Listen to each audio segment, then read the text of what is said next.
Hello everyone, my name's Brody, and on today's episode of Brody's Learning Adventure, we'll be learning about structure. Structure is the organization of a text, or how the pieces fit together. Some common structures in nonfiction are: compare and contrast structures, analyze what is similar about two or more things, and also what is different. Chronological structure organizes events by when they happen.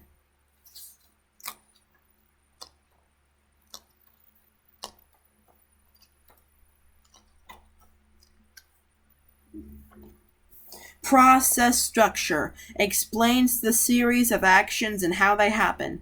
This structure often overlaps with chronological and cause and effect structures. And speaking of that, cause and effect structure describes an action or event and its consequence. Problem and solution structure explains a problem and offers a solution. Description structure gives an account of something by offering the relevant details, characteristics, and information. A piece of writing that can blend or combine structures as well. Class, I've got to do something real quick. I'll be right back. The computer's battery, which I'm recording, is running low, so I've got to go charge it. I'll be right back.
Okay, now where were we? Oh, yes.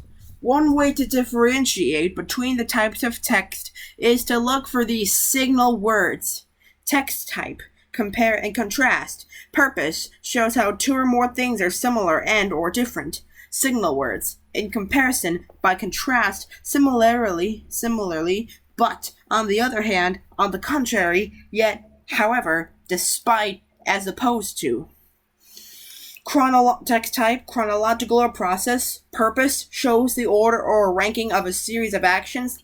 Signal words: first, next, then, before, after, one, two, three, last, finally, A, B, C. Text type, cause and effect or process. Purpose shows the relationship between two or more events or experiences and shows why something happens or the chain reaction of what will happen next. Signal words: for this reason, thus, since, in order to, as a result, therefore, consequently, because, due to, on account of. Problem and solution text type. Purpose outlines and highlights a dilemma and ways to solve it or address it, like the Henry Stickmin games. Question: let me know in the comments below if you've ever played a Henry Stickmin game.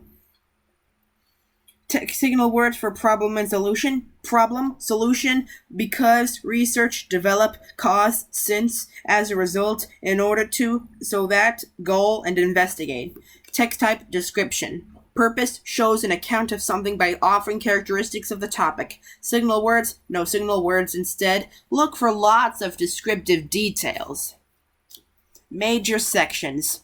The major sections of a piece of writing are the big pieces that make up the whole. In a news article, the major sections are: headline, the big title that appears above the article; lead, or LEDE, the first lines of the article which contain the main idea; body contains the elaboration by details of the main idea. Generally, news articles are structured like this. Here, I'll show you. See this picture? Basically, news articles are structured like that, an upside-down pyramid. Who, what, when, where, why, how, etc. is at the top. which is the most important information, supporting details, background details, then the general details. That's the least important information. In an argument, the major sections are introduction of the argument, main point 1. Some teachers call this grounds, supporting evidence. Some teachers call this warrants or the explanation of the evidence that connected to the grounds, main point 2. Supporting evidence. The number of main points can vary. And conclusion. In a biography, the major sections often are introduction of the person, description of his, her early life, his or her most important accomplishments or major events in life, or his or her effect or impact on society and history. How each part contributes to structure. Each style of nonfiction has its own structure with different main sections. But no matter what the sections are, all of them are necessary to form a complete piece. Example, you pick up a newspaper, but it is missing the first page. On page 2, you discover that a man was running down the street barefoot and carrying half a pineapple. But without the beginning section, you have no idea how he got there or why. The same thing is true with arguments. If someone tells you, you should never eat chocolate ice cream, you might be willing to listen to them. But if they haven't got any evidence to back their claim up, you are probably not going to be convinced. To make a good argument, you need all the parts. The claim and the evidence and reasoning to support it. Often the genre dictates the order of the structure. Example, this article appeared in the Afro-American Ledger on January 11th, 1908. Birthdays celebrated, that's the headline that gets our attention, was 75 years young. Unionville, MD, June 11th, the anniversary dinner. That's the lead. It tells the reader the article's central idea of Miss Nanny Gibson was held December 26th at the residence of her son, Mr. J.T. Coffer. Those present were Rev. and Miss Dennis, Mr. and Miss Henry Green, Mr. and Miss Stephen Bolden. All enjoyed the affair, but none more so than the young lady herself, who was 75 years old that day. The body gives us all the details. So like the human body, let's pretend that the title is the brain, the lead is sort of like the esophagus, and that like the mouth, and the body is like all the internal organs and stuff. You can picture it like that. A news article has a strict structure. Similarly, chronologically structured pieces follow a timeline. An argumentative essay, however, can shift in time if it serves the argument. However, every part contributes to the structure. We won't know what the author is trying to prove if we don't read the introductory claim. On the flip side, if we don't read the conclusion, we may not know where the argument finally ends. Key individuals and events. A good author doesn't just throw everything on the page at once. An author uses structures too. Introduce key individuals and events. Illustrate and elaborate on them. Make connections and distinctions between individuals and events. Distinctions are something that is different. Here's an example. In this passage from the autobiographical memoir, The Road, the author, Jack London, tells how he begged for food while crisscrossing the country as a hobo. My God. There was one house in particular where I was, introduces the narrator, the author, a hobo who was hungry. Turned down that evening, the porch windows opened on the dining room, and there I saw a man eating pie. Introduces a key actor, a man, also makes a distinction. The man is not a hobo, he lives in the house and is well fed. A big meat pie. I stood in the open door, and while he talked with me, he went on eating. Elaborates distinction. The man doesn't stop eating in front of a hungry person. He was prosperous, elaborates distinction again, and out of his prosperity had been bred resentment. The evidence leads the author to draw a conclusion against his less fortunate brothers. He cut short my request for something to eat, snapping out, "I don't believe you want to work." Introduces a key event. The man accuses London of not wanting to work. Now this was irrelevant. I hadn't said anything about work. The topic of conversation I had introduced was food. In fact, I didn't want to work. Elaborate information on the narrator. London confirms he doesn't want to work.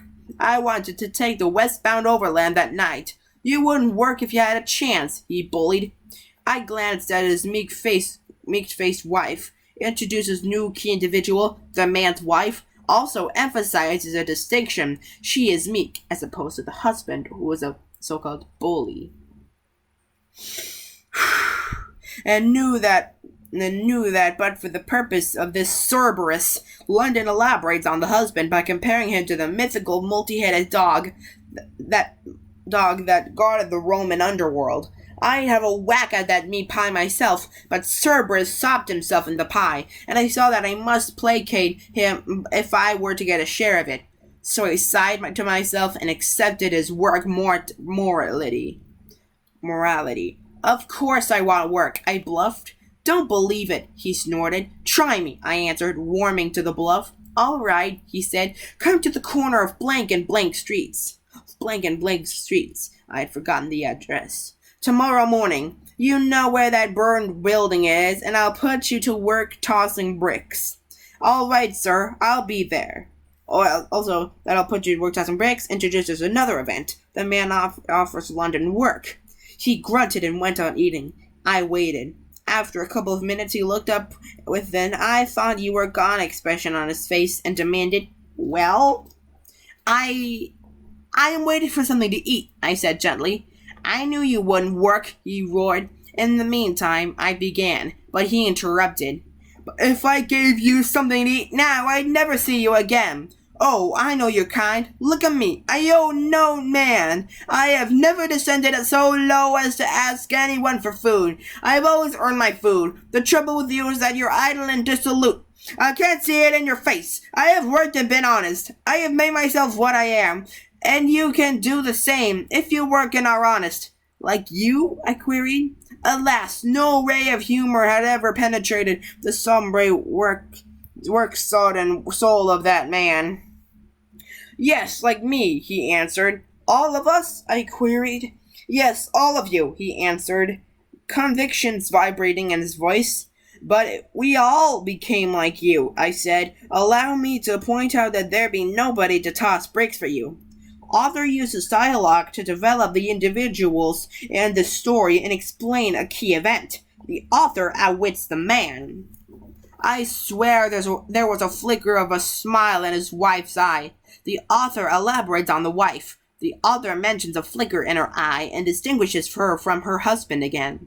As for him, he was aghast, but whether at the awful possibility of a reformed humanity that would not enable him to get anybody to toss bricks for him, or at my impudence, I shall never know. You can also think about structure as a way of finding out who and what is important. The author probably starts by introducing key individuals and events.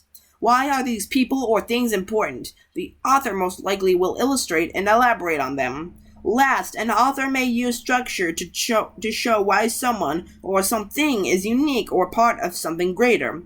If that's the goal, the author will make connections and distinctions between individuals and events. Here's another example. Robert Stowell Ball introduces the famous astronomer Galileo Galilei in his book Great Astronomers. Galileo Galilei. Hey, try to say that 5 times fast. Galileo Galilei, Galileo Galilei. Okay, on to the example. Galileo Galilei was born in Pisa. This profile of Galileo Galilei begins at Galileo Galilei's birth, so it's probably a chronological structure. At Pisa, on 18th February 1564, he was the eldest son of Vincenzo de Bonahuiti de Galilei. Galileo Galilei's father may not turn out to be a keen individual, a Florentine noble. Notwithstanding his illustrious birth and descent, it would seem that the home in which the great philosopher's childhood was spent was an impoverished one. It was obvious, at least, that the young Galileo Galilei would have to be provided with some profession by which he might earn a livelihood. Author elaborates on family circumstances and how they affect Galileo Galilei. From his father, he elaborates on Galileo and his father, both by inheritance and a keen taste for music, and it appears that he became an excellent performer on the lute. This line is the logical conclusion of the fact before it. Galileo had musical talent, so he learned to play an instrument. Not even I knew that. He was also endowed with considerable artistic power, which he cultivated diligently. Indeed, it would seem that for some time the future astronomer entertained the idea of devoting himself to painting as a profession. This new revelation about Galileo Galilei builds on the facts we already know about his artistic talents.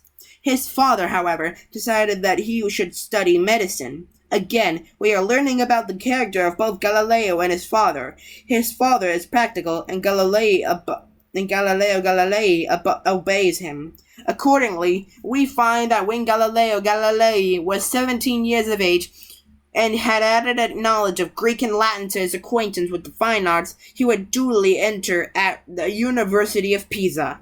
This sentence moves the reader to the non-chronological step in Galileo's life, but is also the logical conclusion of everything else we've learned previously.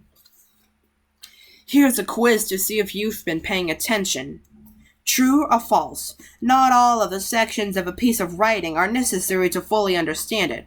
What is the structure of a newspaper article? List 3 common structures in nonfiction. True or false? The structure of a piece of writing doesn't affect its meaning much. What structure does the following passage use? Town officials have struggled for the past several years over the problem of what to do with the windfall of leaves and branches that litter city streets after big storms. But I propose a new solution. Rather than deal with the organic matter as waste, collect and chip it, and sell it to city residents to fund the installation of beautiful new lighting on our city streets.